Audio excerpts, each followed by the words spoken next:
আসসালামু আলাইকুম। অন্যান্য ধর্মাবলম্বী যারা শুনছেন তাদের প্রতি আমার আন্তরিক কৃতজ্ঞতা ও ভালোবাসা রইল। আমি রাহাদুর রহমান রিকি, পড়াশোনা করছি গোপালগঞ্জ টেক্সটাইল ইঞ্জিনিয়ারিং কলেজ গোপালগঞ্জে।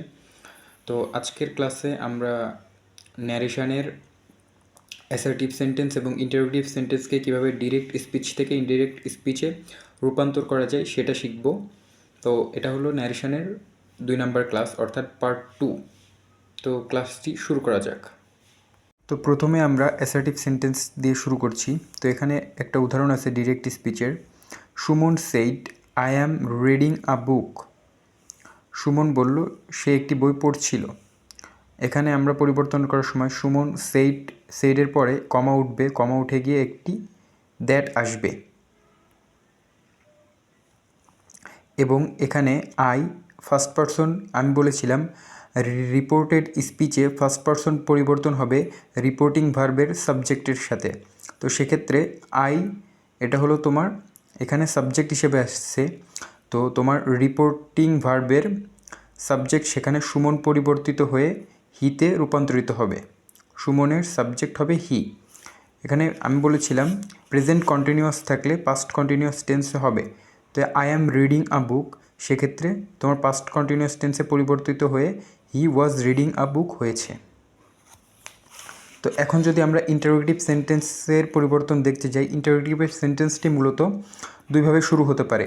প্রথমত তোমার অক্সিলারি ভার্ব দ্বারা ইন্টারোগেটিভ সেন্টেন্স শুরু হতে পারে। দ্বিতীয়ত ডাব্লিউএস কোশ্চেন দ্বারা, ডাব্লিউএস ওয়ার্ড দ্বারা তোমার কোশ্চেনটা শুরু হতে পারে। তো প্রথমে আমরা অক্সিলারি ভার্ব দ্বারা শুরু হলে কীভাবে পরিবর্তন করা হয় ডিরেক্ট থেকে ইনডিরেক্ট সেটা দেখব। তো এর প্রথম উদাহরণটা যদি একটু দেখো, he said to me are you reading my book. সে বলেছিল তুমি কি আমার বইটি পড়েছিলে। অর্থাৎ এখানে অক্সিলারি ভার্ব দ্বারা কোশ্চেন শুরু করা হয়েছে, এ কারণে এখানে ইফ এসেছে।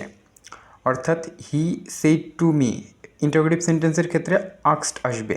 এবং একটা কথা খুবই গুরুত্বপূর্ণ, সেটা সবসময় মনে রাখবে, আক্সডের পরে কখনো টু হবে না।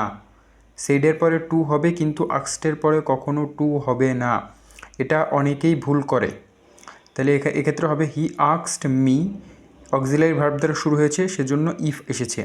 হি আক্সড মি ইফ ইউ, আমি বলেছিলাম সেকেন্ড পারসন পরিবর্তন হবে রিপোর্টিং ভার্বের অবজেক্টের সাথে মিয়ের।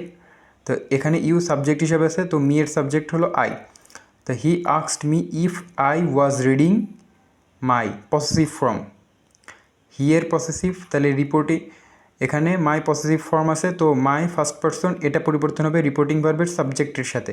হিয়ের পসেসিভ ফর্ম হিজ, সেক্ষেত্রে হিজ বুক হয়েছে। এবং প্রেজেন্ট কন্টিনিউয়াসটি পাস্ট কন্টিনিউয়াস টেন্সে রূপান্তরিত হয়েছে।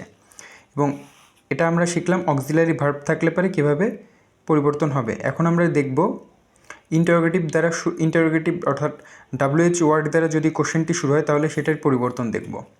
এখন হচ্ছে he said to me where do you live, এখানে ডাব্লিউএইচ দ্বারা প্রশ্নটি শুরু হয়েছে। এবং হি আক্সড মি, ডাব্লিউএইচ দ্বারা শুরু হলে ডাব্লিউএইচ ওয়ার্ডটি বসবে। হি আক্সড me where you subject second person, অর্থাৎ রিপোর্টিং ভার্বের অবজেক্টের সাথে পরিবর্তিত হবে। মেয়ের সাবজেক্ট কি আই, প্রেজেন্ট ইনডিফিনিট টেন্স পরিবর্তন হবে পাস্ট ইনডিফিনিট। হি আক্সড মি হোয়ার আই লিভড।